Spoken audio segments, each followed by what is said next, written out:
तो हम लोग आ गए हैं रानी दह। तो देख सकते हैं रानी दह में कैसे झरना है, बहुत ही सुंदर है। तो आप लोग भी आइए और यहाँ घूमिए, घूमने का मज़ा लीजिए।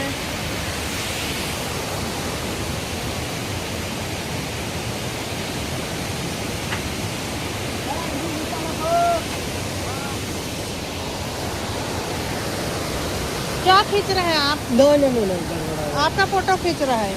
नो नो नो, वो तो उसका खवाए हैं बोल के वो देख रहे हैं। आप उधर जाइए, नहीं तो पापड़ खाइएगा, बता दे रहे। डिलीट मारिए, डिलीट मारिए। ये बात तो वो तो बात नहीं है। ना कहीं का ऐसे सब मतवार लोग रहते हैं। ठीक है, ध्यान दो, ध्यान दो, जा रहा हूँ, अपना वीडियो बना। हाँ